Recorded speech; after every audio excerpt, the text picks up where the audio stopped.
Hi everybody, कैसे हैं आप लोग। तो हम पढ़ रहे थे द कॉन्ट्रैक्ट लेबर एक्ट। तो हमने ये जाना कि एम्प्लॉयमेंट भले ही टेम्परेरी हो, मतलब कॉन्ट्रैक्चुअल हो या फिर परमानेंट हो, देयर आर सर्टन लेजिस्लेशंस जिसको तो वहां पे रखना ही है ताकि इंसान के जो बेसिक ह्यूमन राइट्स है ना बेटा, वो वायलेट नहीं होने चाहिए, है ना। तो यहाँ पे हमने वी स्टडीड अबाउट अब तक जो पढ़ा उसमें we studied about the licensing process, है ना, कि कॉन्ट्रैक्चर को लाइसेंस देना पड़ता है, उसके बाद फिर रजिस्ट्रेशन कराना पड़ता है इंडस्ट्रीज को, उसके बाद उनके रिवोकेशन के प्रोसेसेस कौन से हैं, लाइसेंसिंग ऑफिसर कौन होगा, ये सारे प्रोविजन हमने पढ़ लिए हैं। जिन्होंने नहीं पढ़ा है मैं फिर से कहूंगी कि आप एक बार जाके प्रीवियस लेक्चर्स को देखिए तो आपको एक कंसेप्चुअल क्लैरिटी आ जाएगी बेटा। क्यों? क्योंकि कभी भी जब कोई एक्ट पढ़ते हैं ना तो हमको वो शुरुआत से पढ़नी पड़ती है rather than coming in between, ठीक है। तो इट्स अ हम्बल सजेशन कि आपको ये चीज जो है वो आप पहले के वीडियो देख लीजिए, तो इससे क्या है कि आपको वो क्लैरिटी जो है वो आ जाएगी, ठीक है। जिन बच्चों को कोई भी क्वेरी आ रही है बेटा, मैं फिर से कह रही हूँ कि हम ऑनलाइन एक सेशन में है, तो इसलिए अगर कोई भी क्वेरी है तो the feedback section is the only method जहां से हम बातें कर सकते हैं। तो आपको कोई भी क्वेरी हो, बहुत सारे बच्चे पूछ भी रहे हैं और जो नहीं पूछ रहे हैं उनसे I humbly humbly humbly request कि आप लोग प्लीज आपके कोई भी क्वेरीज हो तो उसको क्लियर कर लीजिए, क्योंकि एग्जाम में जब ये क्वेरीज आएंगी ना बेटा तो दैट विल बी लीथल, बहुत प्रॉब्लम हो जाएगी, है ना। तो इसीलिए अभी हमको उसको क्लियर कर लेना है। चलिए शुरू करते हैं। आज से हम शुरू करने वाले थे इसका chapter 5, that is welfare and health of contract workers. देखो, हमने फैक्ट्रीज एक्ट को पढ़ा। अब फैक्ट्रीज एक्ट में क्या है कि कुछ ऐसे प्रोविजन दिए गए थे, कुछ ऐसे क्लॉजेस दिए गए थे, कुछ ऐसे प्रोविजन दिए गए थे कि भाई ये चीजें तो होनी ही चाहिए किसी फैक्ट्री में ताकि वर्कर्स जो है वो आराम से काम कर सकें। तो एम्प्लॉयमेंट भले ही परमानेंट हो चाहे टेम्पररी हो, लेकिन इसका मतलब ये तो नहीं है कि उसको उस बेसिक राइट से डिवॉइड कर दिया जाए। ऐसा कहा जाए कि नहीं भाई आप कॉन्ट्रैक्चुअल एम्प्लॉय हैं तो आपको शांति से बैठ के खाना खाने का राइट नहीं है, ऐसा कहना तो बहुत गलत हो जाएगा ना, और लॉ भी ऐसा बिल्कुल नहीं कहता है। तो जो परमानेंट एम्प्लॉइज थे उनकी बात तो फैक्ट्रीज एक्ट में रखी गई, लेकिन जो कॉन्ट्रैक्चुअल एम्प्लॉइज हैं उनके लिए एक स्पेसिफिक लेजिस्लेशन लाया गया ताकि बाद में कोई ऐसा मिसअंडरस्टैंडिंग ना हो। इसीलिए एक सेपरेट लेजिस्लेशन में ये बताया गया कि भाई ये सारे जो प्रोविजंस हैं इसको भी फॉलो करना है for the sake of contractual workers, ठीक है। चलिए आते हैं सेक्शन 16 में। सेक्शन 16 डील करता है बेटा कैंटीन से। अब कैंटीन्स तो कह रहा है कि जो एप्रोप्रिएट गवर्नमेंट है, एप्रोप्रिएट गवर्नमेंट जो है वो रूल्स बना सकती है। एप्रोप्रिएट गवर्नमेंट हमारी क्या कर सकती है बेटा? रूल्स बना सकती है। रूल्स किसके लिए बना सकती है? तो ऐसे हर एस्टैब्लिशमेंट के लिए जो कि इस एक्ट के अंडर आता है, यानी कि ऐसा हर एस्टैब्लिशमेंट जो कि कॉन्ट्रैक्चुअल लेबर को हायर करता है, वहां पे ये रूल्स जो है एप्रोप्रिएट गवर्नमेंट बना सकते हैं। किससे रिलेटेड बना सकते हैं ये हम पढ़ रहे हैं, ठीक है। और कहां बना सकती है? जहां पे कॉन्ट्रैक्ट लेबर काम कर रहे हैं, ठीक है। कॉन्ट्रैक्ट लेबर जो है वो काम कर रहे हैं, ठीक है। और ये जो कॉन्ट्रैक्ट लेबर की संख्या है ये 100 या 100 से ज्यादा है, 100 और मोर है, ठीक है। या तो एक्ट के पर्व्यू में आ रहे हैं या तो कॉन्ट्रैक्ट लेबर हैं, काम कर रहे हैं और उनकी संख्या जो है वो 100 या 100 से ज्यादा है। वहां पे जो एप्रोप्रिएट गवर्नमेंट है ये रूल बना सकती है। क्या रूल बनाएगी बेटा? तो ये रूल बनाएगी to have a canteen, to have a canteen, one और मोर, डिपेंड करता है कितने लोग वहां पर हैं, उस पर डिपेंड करता है कि कितने कैंटीन्स की बात की गई है। तो यहाँ पे कह रहा है कि ये कैंटीन जो है ये बनवाया जा सकता है। अब ये कैंटीन को मेंटेन कौन करेगा? तो क्या ये एम्प्लॉयर मतलब जो जिनका ये एस्टैब्लिशमेंट है वो मेंटेन करेंगे? तो नहीं बेटा, इस कैंटीन को मेंटेन करने की जिम्मेदारी जो है वो कॉन्ट्रैक्टर की है, ठीक है। इस कैंटीन को मेंटेन करने की जिम्मेदारी किसकी है? कॉन्ट्रैक्टर की, क्योंकि कॉन्ट्रैक्ट लेबर को एम्प्लॉय कौन कर रहा है? कॉन्ट्रैक्टर कर रहा है। इसीलिए यहाँ पे कॉन्ट्रैक्टर, इस चीज को ध्यान में रखिएगा, कंफ्यूज मत होइएगा। ये मत सोचिएगा कि अरे फैक्ट्री में कैंटीन है तो हो सकता है फैक्ट्री का जो ओरिजिनल ओनर है, जो ऑक्यूपायर है वो बनाएगा, नहीं, इसको मेंटेन करने की जिम्मेदारी जो है वो है कॉन्ट्रैक्टर की, ठीक है। अब कहा जा रहा है कि इस रूल में क्या क्या मेंशन किया जा सकता है। ये जो रूल्स की बात की गई है, इस रूल्स में क्या क्या मेंशन किया जा सकता है? तो इस रूल में मेंशन किया जा सकता है डेट, कि कब से ये कैंटीन जो है ये आएगा एग्जिस्टेंस में, कब से ये कैंटीन जो है वो ऑपरेट होगा, ठीक है। और किया जाता है नंबर ऑफ कैंटीन्स, कितने कैंटीन्स की जरूरत है, how many canteens are required, इसका भी यहाँ पे मेंशन किया जाएगा। और फिर उसका कंस्ट्रक्शन, एकोमोडेशन और इसका क्वालिटी, ठीक है। क्वालिटी में क्या क्या चीजें आ जाएगी बेटा? तो क्वालिटी में आ जाएगा इसमें कंस्ट्रक्शन की द नेचर ऑफ कंस्ट्रक्शन, ठीक है, कैसे इक्विपमेंट्स लगे हुए हैं, कैसा फर्नीचर है, ये सब कुछ जो बेसिक बेयर मिनिमम है, ऐसा नहीं है कि बिल्कुल एकदम लग्जरी, बट जो बेयर मिनिमम है उस चीज को स्टेट गवर्नमेंट चाहे तो क्या कर सकती है बेटा, उस चीज को स्टेट गवर्नमेंट चाहे तो वहां पे बता सकती है लोगों को कि आपको ऐसा ऐसा ऐसा जो है ऐसे सिचुएशंस में ऐसी ऐसी क्वालिटी की चीजें आपको रखनी है, ठीक है। तो चलिए ये आपको समझ में आ गया होगा कि सेक्शन 16 किसके बारे में बात करता है, कैंटीन्स के बारे में for the sake of contractual workers, और इसको मेंटेन कौन करेगा, तो कॉन्ट्रैक्टर मेंटेन करेगा। चलिए आते हैं सेक्शन 17 में। सेक्शन 17 में ठीक है, कुछ बच्चे हैं बेटा जो बहुत सीरियसली पढ़ रहे हैं, पर कुछ बच्चे हैं जो अभी भी ऐसे थोड़ा सा इधर उधर कर रहे हैं कि अरे देखेंगे एग्जाम, तो बेटा यही डिफरेंस हो जाएगा, फिर जब एग्जाम आएगा ना तो यही डिफरेंस हो जाएगा कि कुछ बच्चे जो है उनके कॉन्सेप्ट्स बहुत क्लियर होंगे, और कुछ बच्चे होंगे कि जो क्या है कि ऊपर ऊपर से आधे आधे घंटे का एक एक एक्ट आधे आधे घंटे में निपटा के जाएंगे, और वहां पे आपको डिफरेंस दिख जाएगा मेरिट लिस्ट में। इसीलिए आई इंसिस्ट कि हर सेशन को बहुत क्लियरली बहुत बारीकी से पढ़िए, मल्टीपल रिविजन्स करिए, ठीक है। चलिए आते हैं सेक्शन 17 में। सेक्शन 17 किसके बारे में बताता है बेटा, सेक्शन 17 बताता है रेस्ट रूम्स के बारे में, ठीक है। There need to be rest rooms, जहां पे भी कॉन्ट्रैक्चुअल लेबर हैं, ठीक है, और ऐसा भी सिचुएशन है कि वो रात में भी काम कर रहे हैं, ठीक है, कभी कभी ऐसा तो ना शिफ्ट वाइज होता है।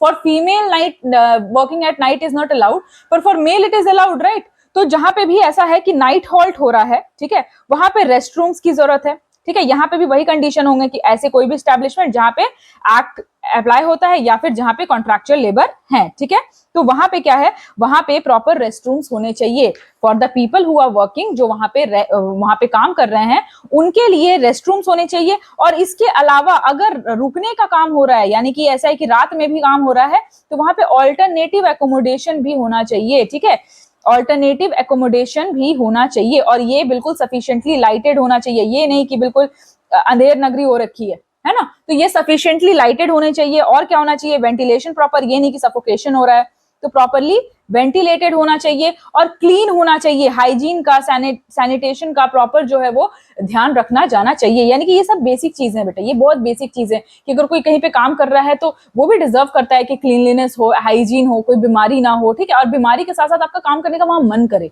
ठीक है। तो इन चीजों का ध्यान जो है उस एक्ट में रखा गया है। सेक्शन 18 डील करता है बेटा आपका अदर फैसिलिटीज से। इसके अलावा कुछ छोटी मोटी फैसिलिटीज है जो कि बेसिक है, और हर यूनिट में जहां पे कॉन्ट्रैक्चुअल एम्प्लॉइज है वहां पे होना ही चाहिए। तो क्या है भाई, तो ये सारा कुछ हम फैक्ट्रीज एक्ट में भी पढ़े, लेकिन वो परमानेंट एम्प्लॉय के लिए था, ये कॉन्ट्रैक्चुअल एम्प्लॉय के लिए। तो क्या क्या चीजों की बात की गई है, कहा गया है कि और इसको ये अदर फैसिलिटीज को भी कौन मेंटेन करेगा, कॉन्ट्रैक्टर मेंटेन करेगा, इस बात को ध्यान रखिएगा, क्योंकि बेटा कॉन्ट्रैक्टर इज रिस्पॉन्सिबल, इसीलिए उसको लाइसेंस किया जाता है ना। तो कॉन्ट्रैक्टर का जो रोल है वो बहुत मेजर हो जाता है, क्योंकि कहीं ना कहीं जो कड़ी है between the workers and between the principal employer, उसके बीच की कड़ी है कॉन्ट्रैक्टर। तो बहुत सारी चीजें ऐसी है जो कॉन्ट्रैक्टर को ही पूरी करनी पड़ती है। इसमें से पहला क्या है बेटा, तो पहला है ड्रिंकिंग वाटर। ड्रिंकिंग वाटर का प्रॉपर सप्लाई होना चाहिए हर जगह पे, जहां पर भी लोग काम कर रहे हैं वहां पे ड्रिंकिंग वाटर का प्रॉपर सप्लाई होना चाहिए, ठीक है। इसके अलावा और क्या चीजें होनी चाहिए, तो प्रॉपर लैट्रिन्स एंड यूरिनल्स होने चाहिए, है ना, यानी कि जो वॉशरूम्स हैं वो बिल्कुल प्रॉपर होने चाहिए, और सबके लिए एक्सेसिबल होना चाहिए। ये नहीं कि जहां पे लोग काम कर रहे हैं, अब किसी को अगर नेचर्स कॉल के लिए जाना है तो उसको जाना पड़ रहा है, ऐसे 2 किलोमीटर जाना पड़ रहा है, 3 किलोमीटर जाना पड़ रहा है दूर, ठीक है। तो क्या होना चाहिए कि एकदम कन्वीनियंट प्लेस पे होना चाहिए और एक्सेसिबल होना चाहिए। तो that should be very convenient, that should be convenient and accessible, ठीक है, कन्वीनियंट होना चाहिए और एक्सेसिबल होना चाहिए। इसके अलावा वॉशिंग फैसिलिटीज भी होनी चाहिए, ठीक है, क्योंकि फैक्ट्रीज एक्ट में भी हमने पढ़ा था और अभी भी बता रही हूँ कि क्या होता है कभी कभी कि लोग जो है वो अपने यूनिफॉर्म पहनकर मतलब कपड़े पहनकर जो ऑफिस जाते हैं वहां पे उनका यूनिफॉर्म अलग होता है ना, depending upon the nature of the work, वहां का पे उनका अलग यूनिफॉर्म होता है। तो फिर उसको चेंज करने के बाद पसीना आ रहा है तो उसको हाथ पैर धोने के लिए वॉशिंग फैसिलिटीज भी प्रॉपरली होनी चाहिए, और ये सब कुछ यहाँ कौन मेंटेन करेगा, कॉन्ट्रैक्टर मेंटेन करेगा, ठीक है, इस बात का ध्यान रखिएगा। चलिए अगला आते हैं, अगला है आपका सेक्शन 19। सेक्शन 19 डील करता है बेटा फर्स्ट एड फैसिलिटीज से। Now what are first aid facilities, तो अगर किसी को चोट लग जाती है तो जो प्राथमिक उपचार कहते हैं जिसको, तो द फर्स्ट एड फैसिलिटी जो भी मतलब बेसिक फैसिलिटीज हैं किसी को ट्रीट करने के लिए initially, that are the first aid facilities. तो कहा गया है कि इसको भी मेंटेन किया जाएगा किसके द्वारा, तो इसको भी मेंटेन किया जाएगा by the contractor, maintained by the contractor, यानी कॉन्ट्रैक्टर इसको मेंटेन करेगा, ठीक है, कि भाई ये जो फर्स्ट एड बॉक्स है ये भी एक्सेसिबल हो वर्किंग आवर्स में, ठीक है, और इसमें ये सारी चीजें जो कि एक फर्स्ट एड बॉक्स में जरूरी है, जैसे कि एंटीसेप्टिक जरूरी है, बैंडेज जरूरी है ना, थोड़ा बहुत ऐसे पेट दर्द वगैरह होता है उसकी दवाई होती है। तो ये सारी चीजें हमने भी देखा है स्कूल्स वगैरह में या जहां हम काम करते हैं वहां पे फर्स्ट एड बॉक्स होता है। तो ऐसा एक फर्स्ट एड बॉक्स जहां पे ऑल नेसेसरी इक्विपमेंट्स हो, उस चीज को वहां पे रखना जरूरी है। ठीक है, तो I guess it is clear for you. चलिए अब आते हैं सेक्शन 20 में। सेक्शन 20 क्या कह रहा है? Liability of principal employer. तो भाई सब कुछ कॉन्ट्रैक्टर ही कर रहा है, तो प्रिंसिपल एम्प्लॉयर की क्या लायबिलिटी है? कुछ लायबिलिटी है क्या? तो चलिए देखते हैं क्या क्या इनकी लायबिलिटी है। Let's see. तो देखिए कहने यहाँ पे कह ये रहे हैं कि जितने भी जो भी चीजें हमने पढ़ी, हमने अभी बहुत सारी चीजें पढ़ी, जैसे कि हमने पढ़ा कैंटीन, हमने पढ़ा रेस्ट रूम, हमने पढ़ा drinking water, latrine urinals, washing facilities, ये सब कुछ देनी है। तो ये सारी चीजें जो है, ये बेनिफिट जो है वो कौन देता है? कॉन्ट्रैक्टर देता है। ठीक है, लेकिन मान लिया कि कॉन्ट्रैक्टर नहीं दे रहा है, मान लिया ऐसा कि वो अवेलेबल नहीं है या उन्होंने एम्प्लॉय किया लेकिन उन्होंने ये सारी फैसिलिटीज को नहीं बनाया। ठीक है, तो उस केस में क्या किया जाएगा? क्या मतलब वर्कर्स को ऐसे ही काम करने दिया जाएगा और कहा जाएगा कि भाई आपका कॉन्ट्रैक्टर ने तो बनाया ही नहीं है? तो इसमें वर्कर्स की क्या गलती है? ये जो वर्कर्स काम कर रहे हैं उनकी क्या गलती है? तो इसलिए कहा गया है कि अगर कॉन्ट्रैक्टर इसको नहीं बनाता है, then it will be the duty of the principal employer to do it. अगर कॉन्ट्रैक्टर जो है वो कह रहा है कि भाई हमको, उसको एक टाइम दिया गया कि 1 महीने में आपको ये सारी चीजें जो है वो क्लियर करके रखनी है, लेकिन कॉन्ट्रैक्टर जो है वो कोई बहाना मार दिया, कहीं चला गया, तो उस केस में क्या लोगों को ऐसे ही छोड़ दिया जाएगा? उनको पीने के लिए पानी भी नहीं दिया जाएगा? तो नहीं, कह रहे हैं कि जो प्रिंसिपल एम्प्लॉयर है बेटा, उनकी ये ड्यूटी है कि इस चीज को ये मेंटेन करें। ठीक है, तो आप कहोगे कि मैम अगर ऐसी कोई ड्यूटी है तो हर कॉन्ट्रैक्टर भाग जाएगा, हर कॉन्ट्रैक्टर कहेगा कि भाई हमको तो हम बिजी हैं, ये हैं वो हैं, ताकि उनको पता है कि प्रिंसिपल एम्प्लॉयर खुद ही कर लेगा, तो कॉन्ट्रैक्टर क्यों मेहनत करना चाहेगा?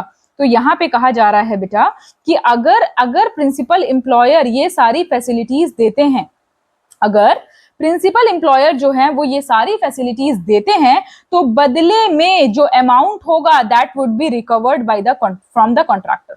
amount will be recovered from contractor से जो है अमाउंट रिकवर किया जाएगा। ये कहना है इनका कि प्रिंसिपल एम्प्लॉयर अगर ये फैसिलिटी दे भी देते हैं, मतलब कॉन्ट्रैक्टर की लायबिलिटी खत्म नहीं हो गई है, बस ये कहा गया कि भाई अगर आप नहीं कर रहे हो तो क्योंकि ये जरूरी चीजें हैं, तो अगर आप नहीं कर रहे हो तो हम कर देते, लेकिन पैसे तो आपको ही भरने पड़ेंगे। तो या तो अमाउंट रिकवर किया जाएगा कॉन्ट्रैक्टर से, पर मान लिया कॉन्ट्रैक्टर पैसे ही नहीं दे रहा, कॉन्ट्रैक्टर कह रहा है हमने थोड़ी कहा था करने के लिए ये सब, तो हम नहीं देंगे पैसे। तो उस केस में क्या किया जा सकता है? तो कॉन्ट्रैक्टर के जो पैसे हैं बेटा, जो अमाउंट पेएबल है, उससे डिडक्शन भी किया जा सकता है। ठीक है, उससे डिडक्शन भी किया जा सकता है। अगर उनको लगता है कि अमाउंट पेएबल जो है वो अमाउंट जो है वो कॉन्ट्रैक्टर से, मतलब कॉन्ट्रैक्टर नहीं दे रहा है, तो उनको जो पैसे देने हैं, क्योंकि वो सर्विस ले रहे हैं कॉन्ट्रैक्ट वर्कर्स का, तो उनको पैसे देंगे ना, तो उससे वो डिडक्ट भी कर सकते हैं। ठीक है, तो इस चीज का ध्यान रखिएगा।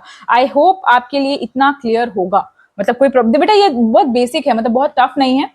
ठीक है, और मैंने आपसे ये भी कहा था कि आप अगला जो भी टॉपिक चाहते हो वो आप मुझे बताना जरूर। अभी तक किसी का आया नहीं है ऐसा फीडबैक कि मैम हमें ये भी टॉपिक पढ़ना है, तो आप प्लीज बता दो बेटा, ताकि एक सिंक्रोनिटी में चीजें चल सके, है ना, कि आप भी मतलब कि प्रॉपरली इस चीज को देख सको कि भाई मैम ये सारी चीजें, तो बाद में बोलोगे मैम आपने ये नहीं पढ़ाया। तो इसलिए मैं आपसे बार बार पूछ रही हूँ कि अगर कोई ऐसा टॉपिक है जो कि आपको लग रहा है कि मैम ये वाला भी आप प्लीज कंप्लीट करा दीजिए, तो आप अपना सजेशन बिल्कुल हमें भेज सकते हैं। ठीक, चलिए आते हैं अब हम सेक्शन 21 में। सेक्शन 21 क्या है? सेक्शन 21 है सबसे इंपॉर्टेंट, है ना, क्योंकि वेजेस की बात है। तो कह रहा है responsibility for payment of wages. अब पैसे देने की जिम्मेदारी किसकी है? कॉन्ट्रैक्ट लेबर में हमने कहा everything is done by contractor, पर कॉन्ट्रैक्टर तो काम नहीं करा रहा है ना, मतलब कॉन्ट्रैक्टर की इंडस्ट्री में तो काम नहीं हो रहा। तो responsibility for payment of wages, अब इसमें क्या है भाई, देखते हैं जरा। तो responsibility for payment of wages, चलिए इसमें देखिए क्या है कि पैसे देने के लिए यानी पेमेंट देने के लिए कौन रिस्पॉन्सिबल होगा बेटा? तो कॉन्ट्रैक्टर। इस चीज में कोई दो राय नहीं है कि पेमेंट देने के लिए कौन रिस्पॉन्सिबल है, तो ये है कॉन्ट्रैक्टर रिस्पॉन्सिबल है। ठीक है, अब कहा जा रहा है कि एक फिक्स्ड टाइम होगा, ठीक है, फिक्स्ड पीरियड होगा, इस फिक्स पीरियड में उनको क्या है कि पेमेंट को देना है। अब सेकंड पार्ट क्या कह रहा है कि जो प्रिंसिपल एम्प्लॉयर है, ठीक है, जो आपका प्रिंसिपल एम्प्लॉयर है, अब ये जो प्रिंसिपल एम्प्लॉयर साहब है भाई, ये एक रिप्रेजेंटेटिव रखेंगे। ठीक है, ये एक रिप्रेजेंटेटिव रखेंगे जो कि अवेलेबल होगा जब पेमेंट होगा ना, जब पेमेंट दिया जाएगा वर्कर्स को वाया कॉन्ट्रैक्टर, तो ये रिप्रेजेंटेटिव वहां पे होगा इन ऑर्डर टू इंश्योर कि कहीं आप ऐसा तो नहीं है कि हर वर्कर का आप 10,000 रुपए ले रहे हैं लेकिन आप वर्कर को 8,000 ही दे रहे हैं।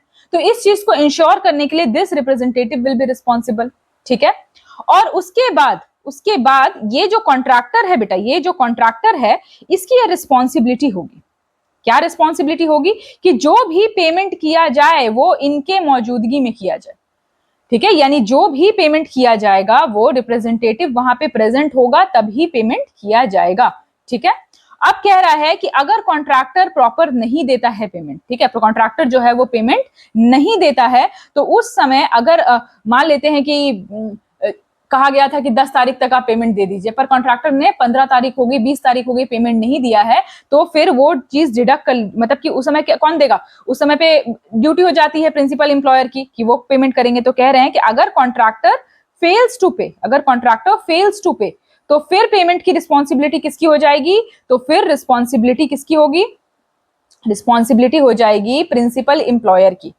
There will be the responsibility of principal employer कि वो प्रॉपरली पेमेंट करें। पर अब ये पेमेंट अगर कर रहे हैं तो भाई कॉन्ट्रैक्टर को भी दें, इनको भी दें, तो फिर ये क्या करेंगे कि कॉन्ट्रैक्टर के पैसे में से डिडक्ट कर लेंगे। अगर ये पेमेंट कर रहे हैं वर्कर्स को तो फिर ये कॉन्ट्रैक्टर के पैसे में से डिडक्ट करेंगे ना बेटा। तो this is how the responsibility of wages go on. चलिए, यहां तक कोई क्वेरी है बेटा? कोई क्वेरी है तो प्लीज आप फीडबैक सेक्शन में पूछ लीजिएगा, ठीक है। चलिए, अब ये चैप्टर हमारा खत्म हो गया है। जो हमने चैप्टर शुरू किया था, चैप्टर 5, कहां से देख लो, chapter 5 welfare and health of contract labour, ये यहाँ पे फिनिश होता है। अब हम आते हैं अगले चैप्टर पे। चलिए देखते हैं अगला चैप्टर कौन सा है। जो इसका नोट्स है बेटा वो आपको आप चैनल के डिस्क्रिप्शन में जाओगे, वहां पे आपको अवेलेबल हो जाएगा, वहां से कलेक्ट कर सकते हो। फिर भी कोई क्वेरी आती है, कोई प्रॉब्लम आती है तो please please please feedback section में पूछ लीजिए, ठीक है। चलिए, चैप्टर 6 हमारा क्या है? चैप्टर 6 है penalties and procedures. Penalties and procedures, penalties and procedure कि भाई अभी तक तो हमने पढ़ा आपको ये करना है, आपको ऐसा करना है, आपको ऐसा करना है, पर अगर नहीं करे तो क्या? नहीं करे तो क्या कोई पनिशमेंट है? तो हाँ भाई, पनिशमेंट तो है, क्योंकि लॉ है। तो लॉ आपने अभी तक जितने भी लेजिस्लेशंस पढ़े हैं, आपको इतना तो समझ में बिल्कुल बहुत अच्छे से आ गया होगा कि एक लॉ, एक लेजिस्लेशन बनाने का एक हिरार्की होता है बेटा। सबसे पहले आपका क्या आएगा? शॉर्ट टाइटल, कमेंसमेंट, ठीक है, ये सारी चीजें आएंगी। सेकंड में आएगा आपका डेफिनेशन। उसके बाद जो है वो इंपॉर्टेंट प्रोविजंस आएंगे, यानी क्या क्या आपको नहीं करना है। उसके बाद अथॉरिटीज आएंगी कि कौन कौन सी अथॉरिटी है यहाँ पर, कौन कौन सी अथॉरिटी यहाँ पे वर्क करेगी, ठीक है। उसके बाद आएगा पेनाल्टी कि क्या क्या अगर नहीं करते हैं तो फिर क्या पेनाल्टी हो सकती है। फिर आएंगे कौन पेनाल्टी दे सकता है, यानी कि कौन से मजिस्ट्रेट हैं, कौन से इंस्पेक्टर हैं, ये सारी चीजें आएंगी, है ना। और उसके बाद आएगा पावर्स ऑफ स्टेट गवर्नमेंट। तो ये स्टेट गवर्नमेंट या एप्रोप्रिएट गवर्नमेंट, तो ये एक सीक्वेंस होता है बेटा जो हर एक्ट में कहीं ना कहीं इंपॉर्टेंट होता है। तो इतना पढ़ने के बाद बेयर एक्ट से वो भी आपको इतना तो समझ में मुझे लगता है कि अब तक आ गया होगा। चलिए आते हैं हम अब सेक्शन 22 में। चलो, सेक्शन 22 डील करता है ऑब्स्ट्रक्शन। अब ऑब्स्ट्रक्शन क्या है ये? तो अगर कोई व्यक्ति, जो यहाँ के इंस्पेक्टर साहब है बेटा, एक इंस्पेक्टर साहब होंगे जो कि अपनी ड्यूटी को देखेंगे, ये देखेंगे कि भाई जो प्रॉपर इस एक्ट के अकॉर्डिंग में काम हो रहा है कि नहीं हो रहा है। तो जो भी व्यक्ति ऐसा है जो इंस्पेक्टर साहब को काम नहीं करने दे रहा है, मतलब बहुत उपद्रवी इंसान है और वो इंस्पेक्टर साहब को काम नहीं करने दे रहा है, ठीक है, और या फिर अगर इंस्पेक्टर साहब उससे कुछ पूछ रहे हैं, कुछ इंस्पेक्शन कर रहे हैं, तो वो क्या कर रहा है? रिफ्यूज कर रहा है या फिर विलफुली नेग्लेक्ट कर रहा है। या तो रिफ्यूज कर रहा है या तो विलफुली नेग्लेक्ट कर रहा है। उस केस में उसको सजा हो सकती है बेटा। कितनी सजा हो सकती है? तो इम्प्रिजनमेंट हो सकती है 3 मंथ्स। इम्प्रिजनमेंट हो सकती है कितनी? 3 मंथ्स तक की, ठीक है, मैक्सिमम 3 मंथ्स की। और फाइन हो सकता है, फाइन कितना हो सकता है? तो 500 रुपए का हो सकता है, या फिर दोनों भी हो सकते हैं, ठीक है। तो इम्प्रिजनमेंट हो सकती है 3 महीने की, फाइन हो सकता है 500 रुपए का, और दोनों भी हो सकता है, ठीक है। चलिए आते हैं सेक्शन 23 में। सेक्शन 23 क्या कहता है? अगर कोई व्यक्ति है जो कॉन्ट्रावेंशन करता है, मतलब कि इसमें जो कॉन्ट्रैक्ट लेबर एक्ट के एम्प्लॉयमेंट के जो प्रोविजंस हैं उसको कॉन्ट्रावीन करता है, ठीक है, there is contravention of provisions को कॉन्ट्रावीन करता है, उस केस में क्या किया जाएगा? अगर प्रोविजंस को प्रॉपर्ली फॉलो नहीं कर रहा है, कॉन्ट्रावीन कर रहा है, उस केस में क्या किया जाएगा? कि मतलब मान लेते हैं कि उसने एम्प्लॉय मतलब जो लेबर के लिए जो कंडीशंस दी गई हैं, जैसे कि लाइसेंसिंग का प्रोसेस है या फिर रजिस्ट्रेशन का प्रोसेस है, वो सारी चीजें नहीं कर रहा है, तो क्या हो सकता है, तो भी उसको इम्प्रिजनमेंट हो सकती है। कितनी हो सकती है बेटा? 3 मंथ्स की इम्प्रिजनमेंट हो सकती है मैक्सिमम, ठीक है। और फाइन कितना हो सकता है? तो फाइन हो सकता है 1000 का, ठीक है। पर इसका मतलब ये नहीं कि इतना करने के बाद आपको वो काम करना ही नहीं है। पता चला कि आपके पास आपके पास लाइसेंस नहीं है, आप कॉन्ट्रैक्टर हैं, तो आपको इतनी सजा हो गई, इतना फाइन हो गया, तो इसका मतलब ये नहीं कि आप इसको बनाएंगे ही नहीं, ठीक है। अगर आप इसको कंटिन्यू करते हैं, फिर भी आप कंटिन्यू कर रहे हैं, आप मान ही नहीं रहे हैं, बिल्कुल सुन ही नहीं रहे बात, तो फिर क्या हो सकता है? तो फिर उसके बाद फाइन हो सकता है 100 rupees per day, 100 rupees per day, ठीक है। Fine of 100 rupees per day का फाइन हो सकता है। Is it clear to everybody? मुझे लगता है कि अब आपको ये सेक्शन 23 समझ में आ गया होगा। चलिए आते हैं सेक्शन 24 में। सेक्शन 24 में कहा जा रहा है अदर ऑफेंसेस। देखो अभी हमने क्या पढ़ा रिगार्डिंग लाइसेंसिंग, ठीक है। कोई भी प्रोविजन को आप फॉलो करते हो, जैसे कि नहीं फॉलो करते हो, मतलब लाइसेंसिंग से हो गया, रजिस्ट्रेशन से हो गया, इन सब चीजों से, अगर कोई और प्रोविजन को आप कॉन्ट्रावीन करते हो, ठीक है, contravene any other provision, contravene any other provision, कोई और प्रोविजन है जिसको आप कॉन्ट्रावीन कर रहे हो, जिसको आप प्रॉपरली फॉलो नहीं कर रहे हो, उस केस में क्या किया जाएगा बेटा? तो उस केस में जो है, उस केस में भी इम्प्रिजनमेंट हो सकती है आपको। कितनी हो सकती है? तो 500, सॉरी ये तो पेमेंट का हो गया, ठीक है। इम्प्रिजनमेंट हो सकती है, कितनी हो सकती है? 3 मंथ्स की हो सकती है। और फाइन भी हो सकता है। फाइन कितना हो सकता है बेटा? तो फाइन हो सकता है 1000 रुपीज, ठीक है। ये वाला जो प्रोविजन है ना, कंटिन्यू 100 पर डे, ये नहीं है, बस क्या है 1000 रुपीज, और उसके बाद आपको ये वो प्रोविजन जो आप फॉलो नहीं कर रहे हो उसको फॉलो करना पड़ेगा, ठीक है। चलिए अब आते हैं सेक्शन 25 में। सेक्शन 25 क्या कहता है? तो सेक्शन 25 कहता है बेटा ऑफेंसेस बाय कंपनीज। मान ले कोई कंपनी ऑफेंस करती है, ठीक है, अगर कोई कंपनी ऑफेंस करती है तो उस केस में क्या होगा? तो जो भी पर्सन इंचार्ज होगा उस समय, ठीक है, क्योंकि सजा कंपनी को तो दोगे नहीं, है ना, इम्प्रिजनमेंट है तो कंपनी को जेल में बिठा देंगे क्या? नहीं। तो जो पर्सन इंचार्ज है बेटा, ही विल बी रिस्पॉन्सिबल, जो भी रिस्पॉन्सिबल है कंडक्ट के लिए, उसको पनिश किया जाएगा, ठीक है।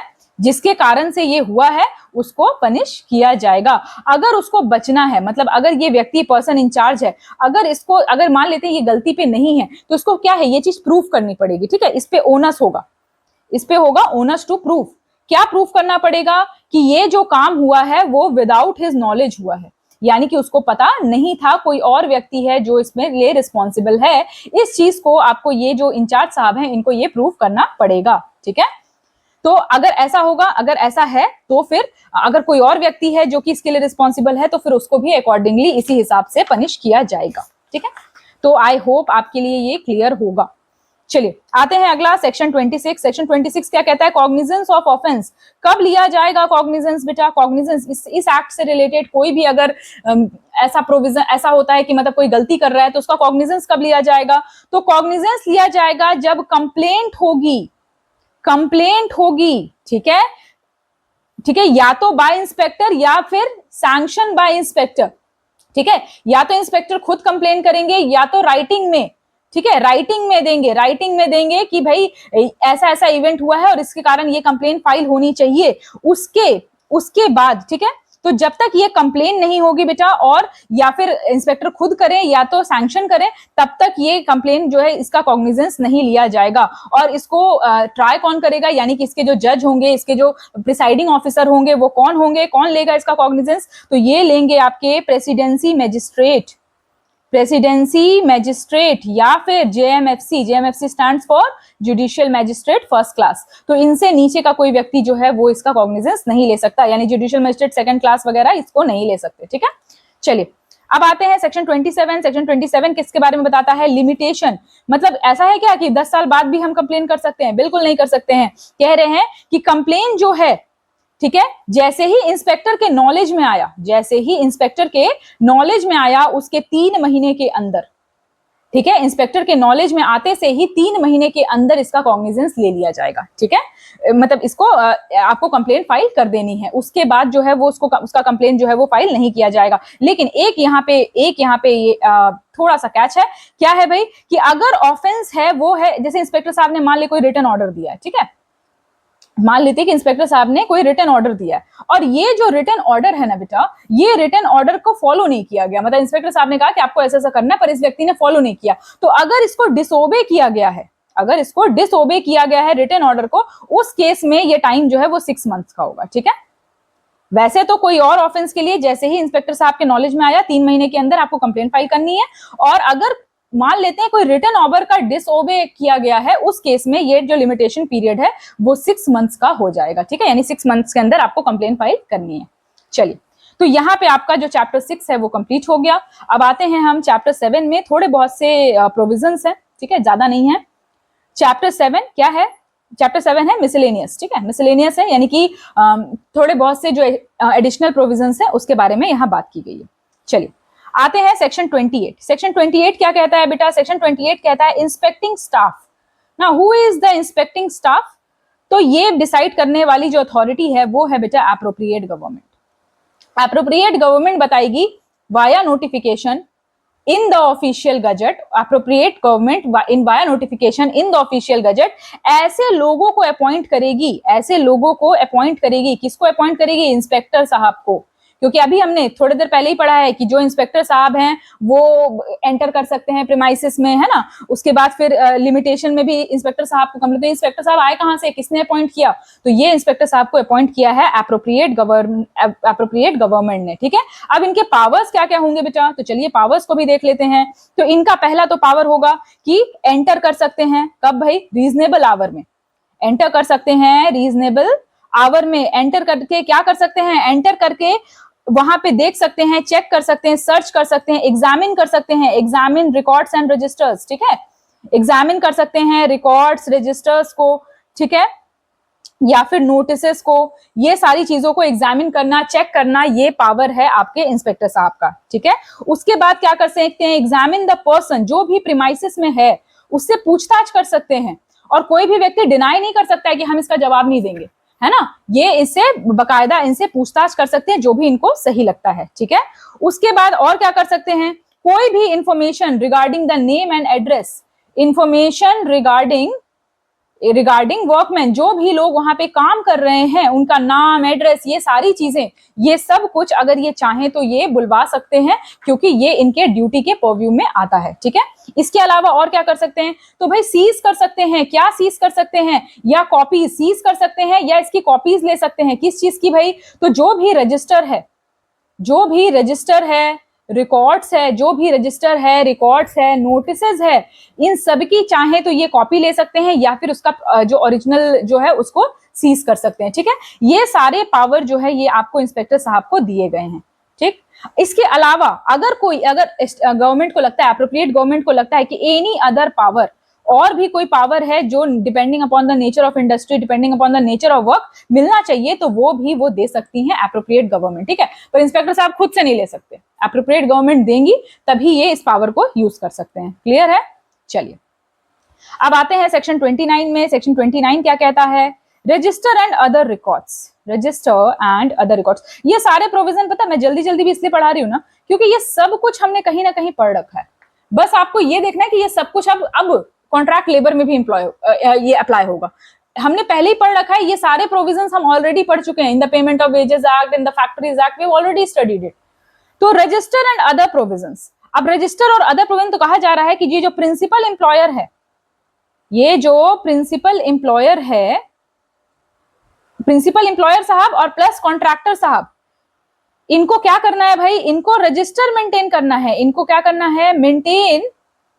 इनको मेंटेन करना है बेटा, इनको रजिस्टर मेंटेन करना है। ठीक है, और देना है, सारा रिकॉर्ड देना है कि भाई कौन सा कॉन्ट्रैक्ट लेबर है, कितना काम करता है। ठीक है, एक ये तो हो गया पहला। और दूसरा ये कहता है कि नोटिस, ऐसा नोटिस जिसमें कि सारे पर्टिकुलर्स हो, ठीक है, इससे रिलेटेड सारे पर्टिकुलर्स, रूल रेगुलेशन हो। ठीक है, ये सारे नोटिस जिसमें कि आवर्स ऑफ वर्क होना चाहिए, ठीक है, नेचर ऑफ ड्यूटी होना चाहिए, आवर्स ऑफ वर्क होना चाहिए, नेचर ऑफ ड्यूटी होना चाहिए, या फिर कोई अदर इंफॉर्मेशन जो भी जरूरी है, वो सारे पर्टिकुलर करके इस नोटिस को हर जगह पे एग्जिबिट करना पड़ेगा। ठीक है, हर जगह पे एग्जिबिट करना पड़ेगा जहां पे लोग देख सके, ताकि उनको पता हो कि ये कंप्लायंसेस, क्योंकि बेटा वो वर्कमैन, मतलब उनको हो सकता है कि वो बैठ के आपकी तरह कॉन्ट्रैक्ट लेबर एक्ट नहीं पढ़ेंगे, है ना, हो सकता है क्या, बट ऑब्वियसली वो बैठ के ये लेजिस्लेशन नहीं पढ़ेंगे जब तक कोई प्रॉब्लम नहीं आएगी। तो इसलिए हर एम्प्लॉयर की या हर कॉन्ट्रैक्टर की ये ड्यूटी है कि एक प्रॉपर नोटिस जिसमें ये सारी चीजें मेंशन्ड हो, वो चीज ऐसी जगह पे चिपकाई जाए, चाहे वो नोटिस बोर्ड हो, चाहे वो गेट का एंट्रेंस हो, ऐसी जगह पे लगाई जाए जहां पे हर कोई उसे देख सके। ठीक है, चलिए, तो ये हो गया आपका सेक्शन 29। यहां तक आई होप आपको ये सब क्लियर होगा। चलिए आते हैं सेक्शन 30 में। सेक्शन 30 कहता है इफेक्ट ऑफ लॉज और agreements inconsistent with this act. कोई भी ऐसा लॉ, ठीक है, कोई भी ऐसा लॉ या फिर कोई भी ऐसा अग्रीमेंट जो कि इस एक्ट से पहले या बाद में बनाया गया और वो इस एक्ट के प्रोविजन को कॉन्ट्रावीन करता है, उसको माना नहीं जाएगा। ठीक है, कोई भी ऐसा एक्ट या कोई भी ऐसा लॉ जो कि इसके पहले या बाद में बनाया गया और इस एक्ट के प्रोविजंस को नहीं मानता, कहीं पे भी इसको कॉन्ट्रावीन कर रहा है, उसको फॉलो नहीं किया जाएगा। पर there is a small catch कि वो जो एक्ट या जो एग्रीमेंट है वो इससे कम फेवरेबल होना चाहिए। अगर इससे ज्यादा बेनिफिट दे रहा है, मान लेते हैं कोई एक ऐसा एक्ट है, कोई रूल है जो कि एक पर्टिकुलर नेचर ऑफ एम्प्लॉइज को इससे ज्यादा फेवर कर रहा है, तो फिर उस एक्ट को माना जाएगा। अगर लेस फेवरेबल है, ध्यान रखिएगा, अगर लेस फेवरेबल है तो नहीं माना जाएगा। अगर मोर फेवरेबल है यानी कि इस एक्ट से भी ज्यादा बेनिफिट हो रहा है उससे कॉन्ट्रैक्चुअल एम्प्लॉइज को, तो फिर उसको माना जाएगा। ठीक है, क्योंकि यहाँ पे जो एक्ट का बेटा अल्टीमेट मोटिव है ना, वो है कि ज्यादा से ज्यादा लोग जो है वो बेनिफिट हो सके। इसमें किसी का ग्रज नहीं है कि भाई नहीं यही वाला एक्ट मानेंगे, ऐसा नहीं है, बट ज्यादा से ज्यादा लोग जो है वो इससे बेनिफिट होने चाहिए, बस यही इसका मुद्दा है। ठीक है, चलिए आते हैं अगले सेक्शन में। अगले थोड़ा सा ये सेशन है बेटा थोड़ा सा 10 मिनट लंबा हो जाएगा। ठीक है, क्योंकि मैं चाह रही हूँ कि हमने ऑलरेडी 30 तक पढ़ लिया है, 5 और बचे हैं, तो मैं 5 वो कंप्लीट करा दूं। ठीक है, चलिए सेक्शन 31 क्या कह रहा है? Power to exempt. किसके पास है power to exempt? Power to exempt है बेटा एप्रोप्रिएट गवर्नमेंट के पास। Appropriate government via notification in the official gazette.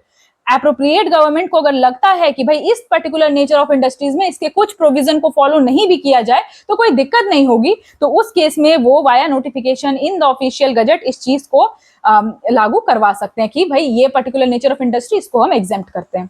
ठीक है, चलिए सेक्शन 32 प्रोटेक्शन ऑफ एक्शन। देखो कोई भी ऐसा व्यक्ति है जो कि इस एक्ट के अकॉर्डिंग में कोई काम कर रहा है, ठीक है, इस एक्ट के अकॉर्डेंस में, इसके रूल रेगुलेशन के अकॉर्डेंस में काम कर रहा है, फिर भी कुछ गलत हो गया तो उसके लिए उसको लायबल नहीं ठहराया जाएगा, है ना, क्योंकि व्यक्ति ने तो पूरा ड्यू डिलिजेंस में काम किया। वैसा होता है कभी कभी कि हम लॉ के पर्व्यू में भी काम करते हैं तो फिर भी कुछ एक्शन इनएविटेबल होते हैं। पर अगर कोई व्यक्ति है कि जो इस एक्ट के अंडर उसने काम किया है तो उसके खिलाफ कोई भी सूट, कोई भी लीगल प्रोसीडिंग नहीं होगी, कोई भी सूट या कोई भी लीगल प्रोसीडिंग नहीं होगी, इस चीज का ध्यान रखना है। ठीक है, और ऐसा भी एक्शन, ऐसा भी कोई सूट लीगल प्रोसीडिंग नहीं होगा अगर एक्शन जो है वो किसमें लिया गया है? गुड फेथ में लिया गया है। कोई भी एक्शन लिया गया है जो अच्छे नियत से लिया गया है और इससे कोई डैमेज नहीं होता तो उसके लिए भी कोई सूट या कोई लीगल प्रोसीडिंग नहीं किया जाएगा। ठीक है, इज इट क्लियर? चलिए सेक्शन 33 क्या कह रहा है कि सेंट्रल गवर्नमेंट अगर सेंट्रल गवर्नमेंट को लगता है कि भाई ये पावर तो स्टेट गवर्नमेंट का, यानी एप्रोप्रिएट गवर्नमेंट वहां पे स्टेट गवर्नमेंट है, लेकिन कुछ ऐसी जगह है जहां पे इनको हमसे मतलब कुछ ऐसी जगह है जहां पे हम इनको कुछ बात बताना चाहते हैं, तो ये सेंट्रल गवर्नमेंट डायरेक्शन दे सकती है बेटा किसको?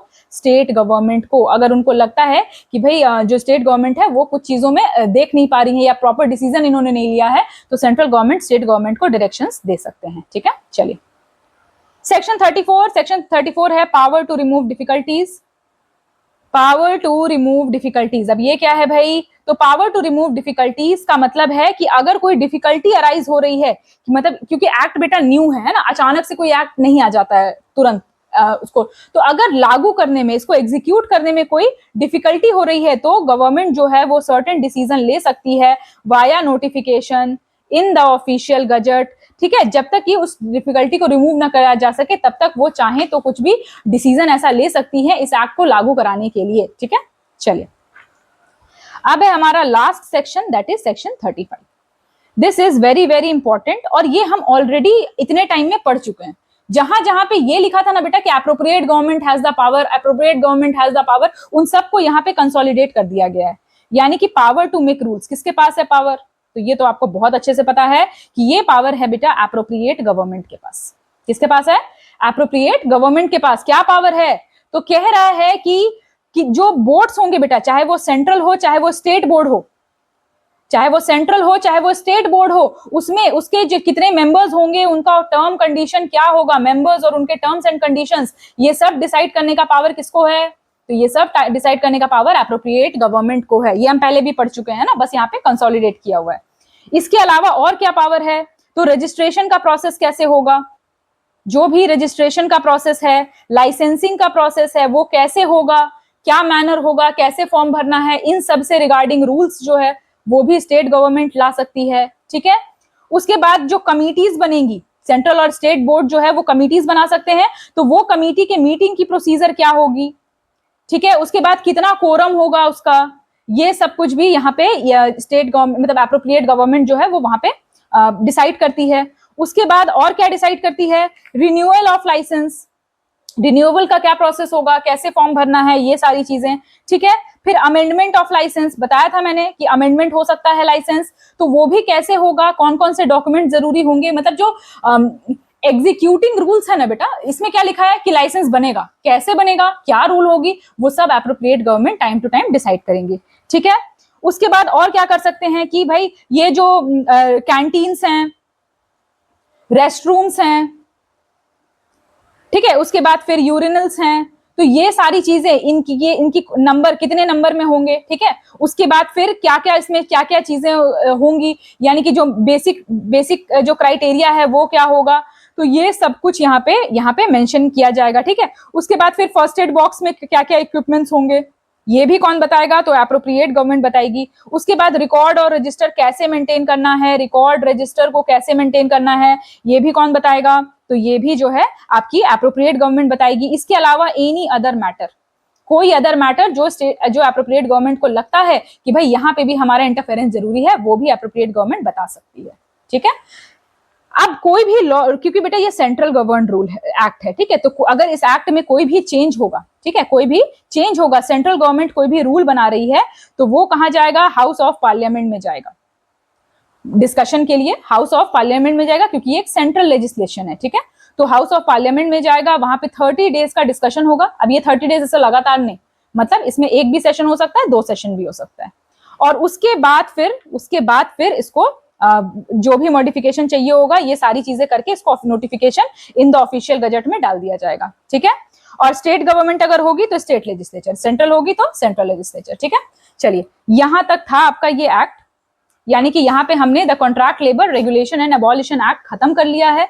कोई भी क्वेरी हो बेटा, इससे रिलेटेड आपको कोई भी क्वेरी होती है तो आप बिल्कुल फीडबैक सेक्शन में पूछ सकते हैं। और अगर आपको लगता है कि हमने एफर्ट्स डाल के आपके पढ़ाई को और आसान कर दिया है, तो आप हमें अपने प्यारे प्यारे एप्रिसिएशंस और फीडबैक्स हमें भेज सकते हैं। हमें बिल्कुल बताइएगा कि अगला जो टॉपिक है वो आप कौन सा कवर करवाना चाहते हैं, ताकि आपका और हमारा एक तालमेल, एक कोऑर्डिनेशन बैठा रहे। तो चलिए मिलते हैं अगले लेक्चर में। Till then bye bye.